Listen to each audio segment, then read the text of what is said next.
오늘 말씀은 유명한 오병이어의 기적에 관한 말씀입니다. 아마 신앙생활 하는 사람들은 이 오병이어의 기적에 대해서 시샘말로 귀에 공의가 박히도록 많이 이 말씀을 들으셨으리라 이렇게 생각이 됩니다. 저도 마찬가지인데 이 말씀을 준비하는 과정에서 무슨 다른 경우도 그렇지만 준비하면서 제가 많이 은혜를 받고 또 많이 깨달은 바도 많이 있었습니다. 먼저 이 오병이어의 기적을 행하시는 그 장소가 빈들이라고 하는 데 대해서 상당히 의미가 있는 거 아닌가. 왜냐하면 보통 모든 것이 풍성한 자리에서도 사람을 먹이고 살리는 이런 기적이가 될 수가 있지만 이 이스라엘 쪽에 가본 사람들은 더 잘 알겠지만 이스라엘의 광야라고 하는 것, 빈들은 광야를 얘기하는 것인데 이 이스라엘의 광야가 어떤 것인지를 조금이라도 아는 사람들은 기왕이면 같은 효과라고 하면 이 빈들에서 오병이어의 기적을 이렇게 일으키는 것이 훨씬 더 극적인 효과가 있지 않을까 이런 생각을 해봤어요. 그래서 이런 문제를 포함해서 하나님께서 이 성경의 배경이 되는 그 나라를 이스라엘을 배경으로 삼고 이 성경을 기록한 그 특별한 뜻이 있지 않을까 이런 생각이 미치니까 여러 가지 좋은 생각이 여러 가지 아주 그 생각이 많이 났는데 때마쳐 지난주 동안 제가 텔레비 유튜브에서 이스라엘의 그 지형 이스라엘을 그 투어하는 사람의 얘기를 봤는데 제가 이스라엘에 대해서 좀 안다고 생각했는데 모르는 것들이 좀 들어있더라고요. 무슨 얘기냐면 그 사해 지역을 중심으로 해서 저기 지금 현재 그 팔레스타인 지역에서 그 팔레스타인 사람들이 사는 가자 지역이라고 여러분들 아실 거예요. 가자 지역. 그쪽까지 가는 쪽이 완전히 그 광야입니다. 광야. 사람이 살 수 있는 곳이 아니고 이제 그 베두인이라고 하는 사람들이 극소수의 사람들이 거기에 살고 있지만 거기 사람이 살 수 없는 땅이 바로 그 땅인데 우리가 보통 사해 그러면 소금 바다잖아요. 그래서 우리가 알기로는 거기가 세계에서 가장 해발로서 낮은 그 땅에 있기 때문에 물이 한번 들어온 물은 나가지 못하고 계속 증발해서 소금물만 남아가지고 소금바다가 됐다 이렇게 알고 있었는데 이번에 그 유튜브에서 보니까 꼭 그것만 아니고 주변에 소금산들이 있어요. 소금산. 소금산으로 돼 있는데 거기를 보여주는데 아주 그 계곡이 있고 계곡과 산이 완전히 소금으로 돼 있어요. 그래서 다음에 제가 이스라엘 2번 갔다 왔는데 그때 우리가 그 사람들이 정해진 코스만 다녀서 오히려 못 본 코스가 많아서 한 번 더 가서 그 소금산을 꼭 봐야겠다 이런 생각을 해 보았습니다. 무슨 얘기냐면 이 광야라고 하는 것은 사람이 살 수 없는 땅이고 우리가 이제 신앙적인 의미에서 이걸 해석한다면 하나님의 도우심이 없으면 절대 살 수 없는 곳이 광야입니다. 이 광야를 배경으로 하나님께서 구약 성경을 기록하셨고 그리고 이 광야 빈들이라는 곳을 배경으로 해서 오병이어의 기적을 주신 것은 무슨 얘기냐? 전적으로 믿음의 문제, 믿음으로 우리가 접근하지 않으면 살 수도 없고 이해할 수도 없는 땅이 바로 빈들이고 광야다 이게. 그래서 하나님께서 이 오병이어의 기적을 주신 것은 하나님이 하신 일이구나 이렇게 보고 우리가 이해를 하려고 준비를 해야지 어떻게 5천 명을 사람이 그런 기적을 할 수 있어. 이것은 접근 방식이 다르다. 그래서 하나님께서 이 빈들에서 이와 같은 오병이어의 기적을 행하시고 또 보여주시고 기록하신 그 깊으신 뜻이 있다. 이런 생각을 해보았습니다. 그래서 제가 이스라엘의 지형에 따른 그 기후의 그 특성 그것을 제가 간단하게 정리를 해가지고 제가 즐겨 쓰는 유튜브에 올렸는데 우리 성도들에게도 주려고 만들어가지고 저 앞에 독일 교회가 만들어놓은 그 자료 논자리에다 놨으니까 이때 끝나고 관심 있는 사람들은 그 한 장씩 갖고 가셔서 이스라엘의 그 지형의 특징을 여러분들이 한번 조금 배우는 기회를 가졌으면 좋겠습니다. 재밌습니다. 그걸 다 여기서 설명하기는 어렵고 어쨌든 그 내용에 잘 설명되어 있는데 이스라엘의 그 지형의 특징이 성경과 인생을 설명하기 아주 좋은 그런 아주 특징이 있더라고요. 그래서 여러분들 한번 보시기를 바랍니다. 오늘 13절에 보니까 예수께서 들으시고 배를 타고 떠나서 따로 빈들에 가시니 무리가 듣고 여러 거울로 걸어서 따라간지라 이렇게 시작하고 있는데 우리가 성경 말씀을 이렇게 쉽게 빨리빨리 지나치면 무슨 얘기인지 모를 수가 있고 또 거기에서 숨겨져 있는 깊은 뜻을 우리가 지나칠 수가 있는데 이제 바로 그 예수님께서 들으시고 이 말은 무슨 얘기냐면 앞에 구절들이 여러분들에게 소개가 안 됐기 때문에 이제 무슨 얘기인지 모르는데 그 말은 뭐냐면 바로 앞 구절에 뭐가 있냐면 그 헤롯이 세례 요한의 목을 벤 기사가 바로 앞에 있어요. 그러니까 예수님께서 들으시고 빈들에 가셨다 무슨 얘기는 뭐냐면은 바로 세례 요한이 목 베어 죽은 사실을 들으신 후에 빈들에 가셨다 이렇게 되는데 빈들에 가실 때에 배를 타고 떠나서 따로 빈들에 가셨다. 이 얘기는 예수님께서 성경에는 예수님께서 세례 요한의 이 죽음을 듣고 슬퍼하셨다 이런 기록은 전혀 없지만 그 많은 사람들을 피해서 빈들에 가셨다라고 한 것은 예수님의 심정을 우리가 엿볼 수 있는 충분한 그 그림이 된다 그러지. 그렇지 않겠어요? 사람들은 어떻게 예수님께서 매정하게 그 세례 요한이 예수님에게 어떤 사람입니까? 또 그 여러 성경적인 의미도 있지만 인척지가 아닙니다. 그 마리아하고 그 사가랴하고 이 스가랴 세례 요한의 아버지하고는 어머니 마리아하고 인척지가 아닙니다.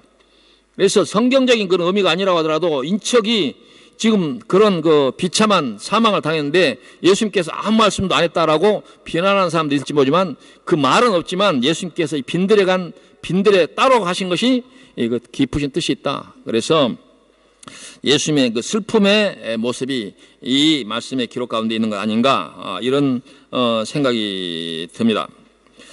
이제 예수님께서 여기 보면 뭐라냐면 배를 타고 떠나서 빈들에 가셨다 이렇게 얘기하는 것은 무슨 얘기냐면 그 갈릴리 호수 주변에서 많은 사람들이 예수님을 따라다녔는데 그 사람들을 피해서 배를 타고 예수님은 건너편으로 가셨다. 그러니까 무슨 얘기냐면 예수님은 지름길로 가신 거예요. 근데 나중에 사람들이 그 예수님의 심정을 모르고 수많은 이 성경의 기록에 여자와 아이를 제외해서 5,000명이 이렇게 기록되어 있는데 다 합하면 거의 1만 명의 이런 숫자가 예수님을 따라가기 위해서 어디로 갔냐? 예수님 배 타고 갔는데 다른 사람들은 걸어서 갔다라고 기록돼. 걸어서 그 빈들로 걸어서 갔다. 근데 그 예수님의 생각은 그 이제 세례 요한이 죽은 사실을 듣고 이제 또 예수님께서 빈들에 갔을 때는 아마 뭐 가서 울기 위해 가셨다 그런 표현은 좀 그렇고 예수님께서 기도하러 빈들에 가셨다 이렇게 이해할 수가 있습니다.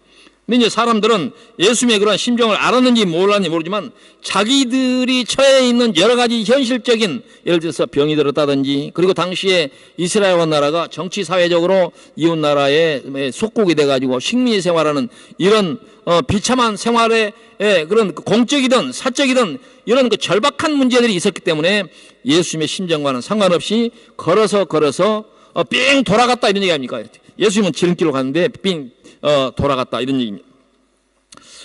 이건 이제 무엇을 얘기하느냐면 이제 그 갈릴리 호수를 가 보면 이 호수가 그냥 이렇게 평평한 땅에서 이렇게 바닷물이 보통 우리가 늘 보았던 그런 식의 바다나 호수가 아니라 가다가 이렇게 땅이 있으면 푹 꺼집니다. 이렇게. 그래서 거의 이게 기록상으로 한 200여 메타 땅속으로 내려가지고 그 호수가 있어요.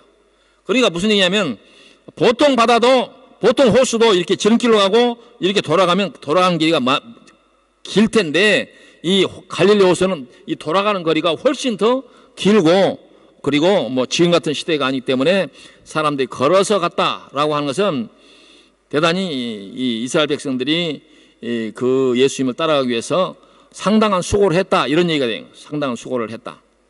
그래서 예수님 여기 사람들 성경의 표현이 뭐냐면은 그들이 걸어갔다 이렇게 돼 있는데 걸어갔다라고 하는 말은 예수님께서 배 타고 갔다라고 하는 것과 비교하기 위해서 걸어갔다라고 하는 표현을 했다. 이게 그 말은 무슨 말입니까? 배 타고 가면 사람이 훨씬 편하게 갔는데 이 이스라엘 백성들은 그 여러 가지 수고를 아끼지 않고 예수님을 따라갔다 이런 얘기. 이건 뭐냐? 요즘 세태를 보면 신앙생활을 너무 쉽게 하려고 하는 그런 경향이 있다. 이게 옛날에 비하면 그렇잖아요. 정말 옛날에 보면 여러 그 이제 또 탄압이나 이런 외적인 그런 그 조건들, 신앙생활하기 어려운 그런 상황 속에서도 신앙을 지켜온 그런 시대, 그런 또 신앙의 선배들이 있는데 반해서 오늘날에는 신앙생활을 거저먹는다 라고 할 정도로 편하게 신앙생활을 하는 모습을 우리가 볼 수가 있습니다. 모든 일들이 우리가 신앙적인 면에서 그렇고 모든 일들이 수고 없이 한 일들이 가치가 있겠습니까? 하물며 우리가 신앙생활 하는데 아무런 수고 없이 하고 싶으면 하고 말고 싶으면 말고 이렇게 하는 신앙생활이 어떤 의미가 있겠느냐 라고 할 때 이스라엘 백성들이 보여준 그 신앙 그들의 어떤 절박한 심정을 표현한 것이긴 하지만 그들이 보여준 이와 같은 것들은 기적을 일으키기에 충분한 그런 마음의 일단들을 볼 수가 있다 이게요. 그래서 우리가 신앙생활을 길게 해도 이 신앙이 자라지 않는 경우는 그 절박한 마음이 없기 때문에 그렇습니다. 절박한. 그래서 그렇게 신앙생활을 하면 신앙의 연륜이 10년, 20년 더 많은 세월을 간다고 하더라도 그 자라지 않습니다. 신앙이. 이 절박한 심정을 내가 절박한 심정을 갖자라고 해서 되는 건 아니지만 이 절박한 심정은 어떤 사실에 대해서 어떤 사안에 대해서 처한 상황에 대해서 문제의식을 가져야 됩니다. 문제의식을. 지금 현재 처해 있는 상황이 어떤 문제가 있는가 이렇게 해야 돼. 그게 뭐가 중요해. 먹고 사는 게 중요하지. 이렇게 생각할 수 있지만 그렇게 되면 신앙이 안 자란단 말이에요. 우리가 처해 있는 여러 가지 우리가 고민해야 될 어떤 시대적인 이런 상황에 대해서 문제의식이 없으면 그 사람이 어떻게 신앙이 자라겠어요? 이스라엘 백성들은 그런 면들을 우리가 볼 수가 있다. 그런 얘기입니다.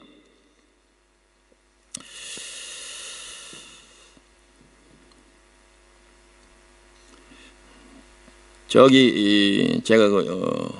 유튜브에 제가 저하고 연결된 친구가 그 페이스북이라고 하잖아요. 페이스북에 친구가 패친이라 이렇게 부르는데 저하고 연결된 사람이 5,000명입니다. 제가 주일날 하는 설교가 5,000명에게 그들이 클릭만 하면 언제든지 볼 수 있도록 그렇게 되어 있는데 경상북도 아주 시골에서 본인을 시골 목사 이렇게 이름을 하는 목사님이 계시는데 그분이 쓴 글이 참 여러 가지로 또 감동도 되고 또 그 시골에서 사회 가신 그 목사님이 참 뭐 대견하다 이래서 종종 그분하고 대화도 좀 하고 그러는데 그분이 얼마 전에 그 속상한 마음을 올렸더라고요. 글로 썼는데 그 내용이 뭐냐면은 어떻게 성도가 주일날 예배해야 한 일을 빠지고 돈을 벌러 갈 수 있느냐 이걸 이제 목사님이 하소연을 하셨더라고요. 아마 속이 상했던가 봐요. 그래서 그러니까 뭐 정확하게 모르지만 시골이다 보니까 돈 벌러 갔다 온 것은 결국 무슨 얘기냐면 들에 일하러 갔다는 얘기 아닙니까 주일날. 그러면서 그 목사님이 속상해 하시길래 제가 마침 그 앞주에 요엘서를 가지고 설교를 했지 않습니까? 그 요엘서에 보면 이스라엘 백성이 앞으로 망할 거다 아니면 지금 당장 망했다라고 하는 표현 중에서 너희들이 제사할 수 없는 때가 올 것이다 이런 말씀이 있어요. 그래서 내가 그 말씀을 비유로 들면서 목사님이 그렇습니다. 이 세상에 어떠한 악조건 희망이 없는 그런 상황에 있다 하더라도 제사할 수 있고 기도할 수 있는 상황이라면 그건 희망이 있는 상황이다. 그렇지 않습니까? 감옥에 간 사람도 그중에서 누가 기도하고 예배하는 걸 누가 방해할 수 있습니까? 그건 희망이 있다는 거죠. 그러나 아무리 좋은 조건에 있다 하더라도 그 사람이 제사할 수 없고 신앙적인 의미에서 제사할 수 없고 예배할 수 없다면 그 사람은 영원한 아무런 희망이 없다라고 하는 것을 말하는 것이다. 그러므로 그 성도들에게 전달될 수 있다고 한다면 예배를 스스로 거부하고 그 들로 산으로 갔다고 하는 것은 어떤 의미가 있는지 그 사람들에게 가르쳐 줄 필요가 있다. 그랬더니 그 목사님이 감동을 받았는지 저한테 고맙습니다 이렇게 편지가 왔어요. 그 글이 왔어요. 아마 모르긴 해도 목사님이 제가 한 얘기를 자기 성도들에게 전했을지 모른다는 생각이 들어요. 그렇지 않습니까? 우리가 예배할 수 있다라고 하는 것, 우리가 말씀을 듣고 기도할 수 있다라고 하는 것은 우리가 생각보다 훨씬 중요한 그런 의미가 있는데 우리는 너무 가볍게 생각하는 경향이 있지 않느냐, 그런 얘기. 이스라엘 백성들은 그들이 처한 역사적, 현실적, 사회적 그런 처지가 절박했기 때문에 그런 모습을 그런 모습을 보이긴 했지만 어찌됐든 그들은 그 광야, 빈들, 아무것도 먹을 수 없는 그 땅까지 그들이 걸어서 거기를 갔다라고 하는 사실을 보면 우리에게 시사하는 그런 교훈적인 그런 내용이 있다, 그렇게 얘기할 수가 있습니다. 우리가 이 예배를 스스로 거부하는 것은 하나님께서 우리에게 주심하고 약속한 모든 그런 이제 미래에 대한 그 약속을 스스로 저버리는 것이 되는 것이다, 라고 하는 것입니다. 그런 의미에서 보면 이스라엘 백성들은 정말 절박한 심정으로 예수님을 찾아간 그 이유가 결과적으로 오병이어의 기적을 체험하는 결과를 가져왔지 않느냐. 오병이어의 기적이 하나의 구경거리입니까? 오병이어의 기적은 무슨 얘기냐? 내가 하나님이다 라고 하는 것을 눈앞에서 보여준 겁니다. 나는 물고기 5마리, 물고기 2마리, 떡 5개로 5,000명 넣을 수 있어. 그걸 보여준 건 뭐냐? 나는 하나님이야. 그걸 보여준 거 아닙니까? 그걸 볼 수 있다라고 하는 것이 우리 신앙에서 어떤 의미가 있습니까? 엄청난 의미가 있는 거 아니냐. 하나님이 하나님 되심을 보여주는 사건을 볼 수 있었다. 그게 적은 사건이냐. 그와 같은 것들을 그들이 이스라엘 백성들이 목격한 것은 그들이 그 어려움을 무릅쓰고 나중에 그들이 이제 먹을 것 문제가 나온 보면은 배를 굶고 굶으면서까지 거기까지 갔다라고 하는 것을 알 수가 있는데 그러한 정도의 문제의식과 노력이 있었다라고 하는 것을 알 수가 있습니다. 바로 그들이 절박한 심정으로 예수님을 찾아간 그 이유가 그 광야에서 아무것도 사람이 살 수 없는 그 땅에서 하나님의 기적을 볼 수 있는 그런 경험을 그들이 한 것이다 라고 하는 것입니다. 믿음은 이와 같이 절박한 심정을 가진 사람들에게 전달되고 또 그러한 사람에게서 믿음은 자라나게 되는 것입니다. 나는 먹고 살만해. 나는 하나님이 없어도 얼마든지 살 수가 있어. 그렇게 생각하는 사람들에게 어떻게 믿음이 들어갈 수가 있겠습니까? 그러므로 우리가 하나님 앞에 얼마나 큰 죄인이며 우리의 능력과 우리의 수고와 우리의 노력을 통해서는 어떠한 우리의 문제도 해결할 수 없다라고 하는 이와 같은 사실을 우리가 문제로 의식을 함으로써 우리가 하나님 앞에 나아가는 그런 자세를 가져야 된다. 성경에서 분명히 죄의 싹은 사망이요 그 후에 심판이 있을 것이라고 말하지 않았습니까? 이 말은 심판은 이게 돌려서 말하는 것처럼 보이지만 지옥 간다 그 말입니다. 이것이 우리에게 인생에 있어서 간단한 얘기입니까?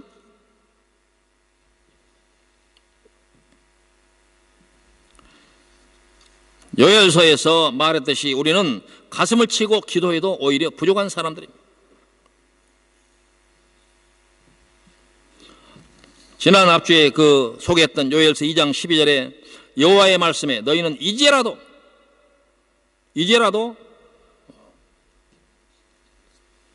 금식하고 울며 애통하고 마음을 다하여 내게로 돌아오라 하셨나니 너희는 옷을 찢지 말고 마음을 찢고 너희 하나님 여호와께로 돌아올지어다 라고 말씀하고 있습니다.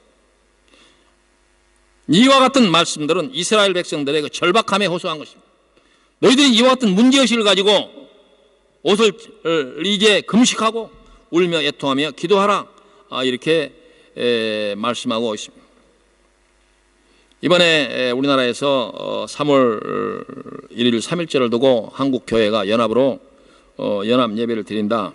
그래서 그 세기총이라고 하는 그 단체와 우리 한국의 이제 크고 작은 기독교 단체가 연합으로 3.1절 100년 기념 예배를 드린다 이렇게 해서 그 사무총장이 그분하고도 저하고도 이제 유럽에서 몇 번 만나고 잘 아는 분인데 그걸 지금 준비를 하고 있노라. 그래서 자기 사무실을 지금 준비하는 사무실로 지금 하고 지금 바쁘고 정신없다 이런 얘기를 하길래 이번에 한국 교회 이 100주년 기념 예배를 단순히 3.1절 기념 예배로 드리지 말고 통곡하고 금식하고 회개하는 기회로 삼았으면 좋겠다. 그렇게 제가 얘기를 했습니다.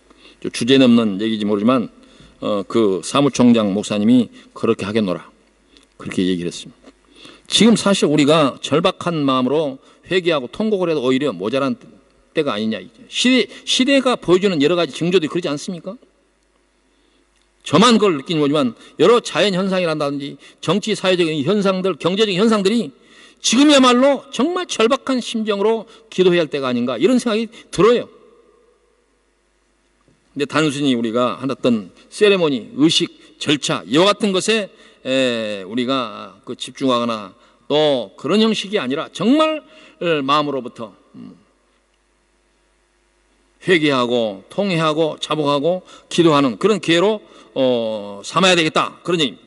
그래서 우리 교회도 우리 집사님들로 얘기했지만 올해는 3.1절 기념 예배를 좀 특별하게 드리자 이렇게 얘기했는데 어찌됐든 그런 좀 무거운 마음으로 3.1절 예배를 드리려고 합니다. 이스라엘 사람들은 절박한 심정으로 예수님을 찾아갔을 때에 그들의 모든 문제가 해결되었다 이렇게 얘기할 수가 있습니다. 우리가 구체적으로 어떤 일을 기도할 때 하나님이 이것도 들어주시고 저것도 들어주시고 이렇게 얘기할 수가 있습니다. 그러나 우리가 그렇게 생각을 받아도 내가 하나님을 만났다 그러면 모든 문제가 해결됐다 그렇게 이해해야 됩니다. 그러지 않습니까? 오병이어의 기적을 만난 이스라엘 백성들은 그들이 어떤 문제를 가지고 그 예수님을 찾아갔던 그들의 모든 문제, 정치적, 사회적 모든 문제가 해결됐다, 해결받았다 그렇게 해석할 수 있지 않습니까? 하나님을 보았다. 하나님이 그 이스라엘 백성들 가운데서 하시는 일을 보았다라고 하면 뭡니까? 단지 5,000명만 먹였다 그걸 보여주려고 하시겠어요? 그거 아니죠.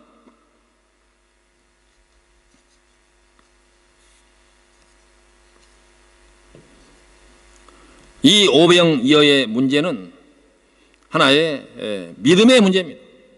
하나님은 무엇인지 하실 수 있다라고 하는 것을 보여준 것이 5,000명이냐 6,000명이냐 7,000명이냐 이거에 중요한 건 아니다. 바로 예수님께서 이 빈들의 예수님을 찾아온 그들에게 보여준 것은 단순히 오병이어의 기적이 아니라 내가 하나님이야. 너희들이 갖고 있는 어떤 문제도 다 해결할 수 있어 라고 보여주는 사건이 바로 오병이어의 기적이다 라고 하는 것입니다. 그러므로 오병이어의 문제는 믿음의 문제입니다. 이 믿음으로 이 문제를 볼 수 있느냐라고 하는 문제입니다. 세상 만물을 말씀으로 만드신 하나님이 5,000명, 5만 명, 아니 50만 명을 먹일 수 없다고 생각하는 것이 그게 합리적인 생각입니까?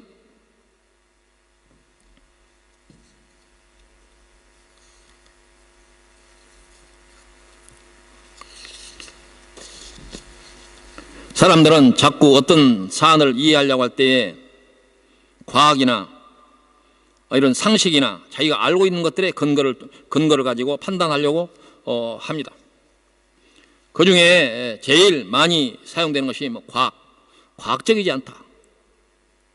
과학적이지 않다. 이런 얘기를 합니다. 나는 그렇게 얘기한 사람들한테 이렇게 얘기해 주고 싶습니다. 과학이 답니까? 우리 교회에는 성도들 숫자에 비해서 박사들이 지나치게 많을 정도로 박사가 많아요.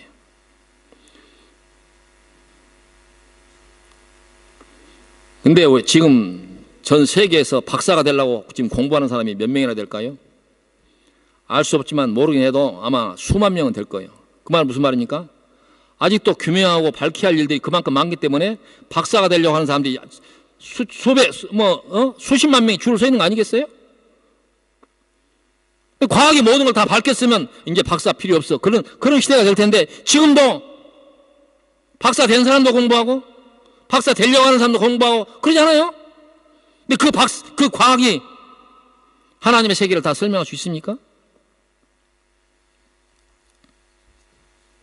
인간이 규명한 이미 알고 있다라고 하는 것은 우리가 진정으로 알아야 할 것에 대해서 100만 분의 1, 1000만 분의 1 그보다 더 많은 숫자로 해야도 안 되는 거예요.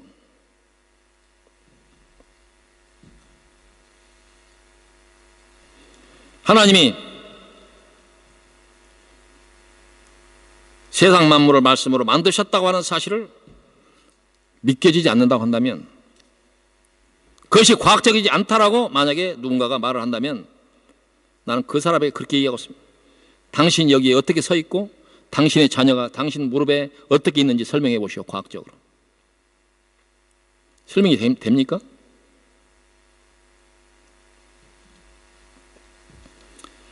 오늘 말씀의 배경이 된 예수님께서 광야에서 여자와 아이를 제외해서 5,000명 아니라 5만 명, 50만 명, 500만 명이 모였다고 해서 예수님께서 5천만 명 정도밖에 5,000명밖에 정도밖에 능력을 보일 수밖에 없는 거 아닌가? 이렇게 생각할 필요가 없다 그 말이에요. 그건 결국 무슨 얘기냐? 하나님은 무엇이든지 할 수 있다라고 한 걸 보여준 거 아닙니까? 우리 믿음의 근거가 그런 거 아닙니까? 실제로 예수님은 여기에서는 5,000명을 먹인 기적이 있지만 다른 성경에는 7,000명을 먹은 기록이 있지 않습니까? 그것은 바로 5,000명, 5만 명의 문제가 아니라 내가 하나님이다. 내가 하나님이기 때문에 너희들이 갖고 있는 어떤 문제도 다 해결할 수 있다라고 예수님께서 그 백성들에게 가르쳐 주신 것입니다. 하나님께서 왜 이스라엘 백성들을 광야로 좋은 땅으로 데려가지 않고 광야로 그 험난한 세월을 통해서 그 광야로 이끌어 가시고 그리고 후에 젖과 꿀이 흐르는 땅으로 인도하셨겠는가? 그건 바로 사람의 방법으로는, 사람의 수단과 능력으로는 절대로 지나갈 수 없고 살아날 수 없는 그 땅을 하나님만이 그들을 인도할 수 있다고 하는 사실을 보여주기 위해서 그 이스라엘 자기 백성들을 고생을 시켜가면서 그 광야로 인도하시지 않겠습니까? 자기 자식 고생하는 것을 좋아하는 부모가 어디 있습니까, 세상에? 그럼에도 불구하고 하나님이 이 세상 만물, 이 세상의 모든 문제를 해결할 수 있다라는 것을 가르치는 것이 그들에게 고생을 시키는 것만큼도 더 중요하다. 진정으로 자녀를 사랑한다고 한다면 자녀들에게 이 세상이 호락호락하지 않다라는 것을 보여주는 그런 지혜가 있어야 됩니다. 부모가 뭐든지 다 해주고 입에 떠 넣어주고 그렇게 다 하는 그 자녀 사랑하는 거 아닙니다. 결과적으로는 자녀들을 이 세상에 참다운 자기가 인생으로서 배워야 할 것들을 놓쳐버리게 되는 그런 결과를 가져오게 되는 것입니다. 바로 하나님의 마음이 그거 아니겠어요? 광야로 인도하신 하나님, 그리고 그 빈들에서 5,000명을 앉혀놓고 내가 하나님이다라고 이제 보이신 그 하나님의 뜻, 그걸 우리가 헤아려야 되는.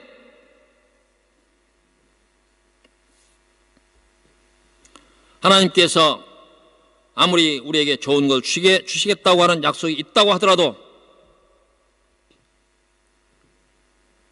하나님이 우리에게 모든 걸 주시는 하나님이라고 하는 사실을 우리가 믿지 않으면 그 믿음으로 이 광야를 우리가 통과할 수 없다고 한다면, 그리고 믿음으로 이 오병이어의 기적을 볼 수 없다고 한다면 하나님께서 이스라엘 백성들을 향해서 그 약속했던 모든 젖과 꿀이 흐르는 땅, 하나님의 나라, 그 나라에 대해서 우리가 어떻게 그걸 소유할 수가 있겠느냐. 그래서 이 문제는 하나의 믿음의 문제다.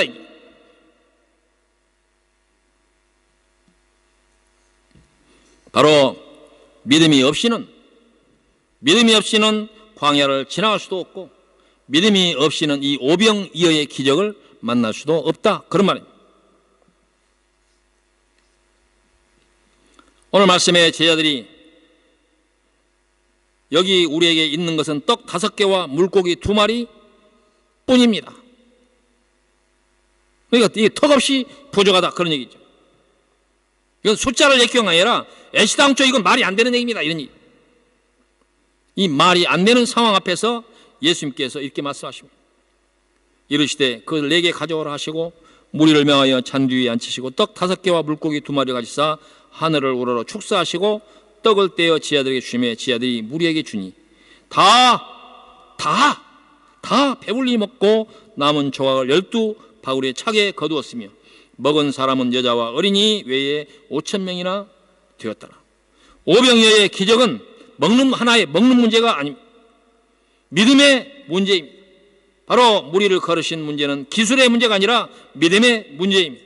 예수님은 우리에게 너희가 나를 믿을 수 있느냐? 라고 하는 질문을 통해서 너희가 이 믿음 앞에 믿습니다. 주여 당신을 믿습니다. 라고 하는 이 대답을 듣기를 원하시고 계신 것입니다. 그것이 우리에게 얼마나 중요한 의미가 있느냐? 주여 우리가 당신을 믿습니다. 라고 우리가 고백하는 이 고백이 얼마나 중요한 의미가 있느냐?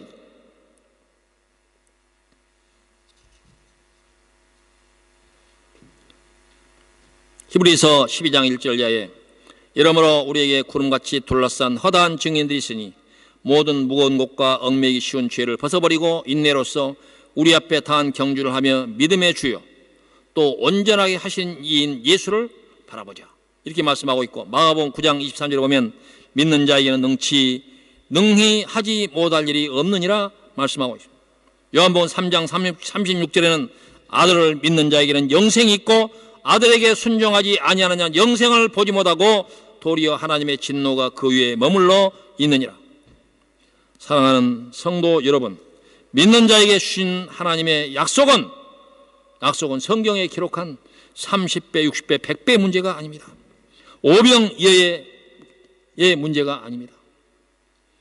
칠병이어의 문제가 아닙니다. 이것은 믿음의 문제입니다. 이 믿음의 문제는 이 믿음으로 우리가 하나님 앞에 나갈 수 있다고 한다면 성경 분명히 우리에게 이렇게 말씀합니다. 산을 옮길 수 있다. 이게. 산을 옮길 수 있다. 바다를 메울 수가 있다. 그 기적의 마지막은 무엇입니까? 그 마지막의 기적은 뭐냐? 주 예수를 믿어라. 그리하면 너와 내 집이 구원을 얻으리라 말씀하고 있습니다. 이 말씀 앞에서 우리 모든 성도들이 마음 깊은 곳으로부터 아멘 할 수 있기를 바랍니다. 기도하십시다. 고맙고 감사하신 여호와 아버지 하나님, 예수님께서 그 슬픈 세례 요한의 죽은 그 소식 앞에서 슬픈 그 상황 속에서도 절박한 문제를 안고 예수님을 찾아온 이스라엘 백성들을 향하여 내게 오면 무슨 문제든지 다 해결할 수 있다라고 보여주신 이와 같은 그 메시지가 오늘 이 시대를 살아가는 우리들에게 정말 천둥과 같은 우레와 같은 메시지가 될 수 있도록 인도하여 주시고, 우리가 여러 가지 절박한 문제로 고민하면서 기도하는 모든 문제들이거나 또 우리가 또 사회적이거나 또 국가적이거나 우리가 하나님 앞에 기도하는 모든 문제들 앞에서 예수님께서 내가 하나님이며 너희가 기도하는 모든 것이 이루어질 수 있다라고 하는 이와 같은 응답을 들을 수 있도록 인도하여 주시고 저들에게 믿음을 주사 우리가 정말 이 믿음 앞에서 좌절하거나 넘어지지 아니하고 오직 하나님께서 주심하고 약속한 것들을 바라보면서 이 험악한 세상을 용기를 가지고 믿음의 용기를 가지고 살아나갈 수 있도록 인도하여 주시옵소서. 그리고 우리 대한민국 국민들이 정말 이 믿음으로 예수님을 믿는 이 믿음으로 이 세상의 모든 문제를 극복해 나갈 수 있도록 인도하여 주시고 이 마지막 때에 또 특별히 우리 대한민국 국민에게 부여한 이 귀한 사명을 감당하기에 부족함이 없도록 저들에게 크고 뜨거운 믿음을 허락하여 주시옵소서. 감사를 돌렸고 예수님의 이름으로 기도하옵나이다. 아멘.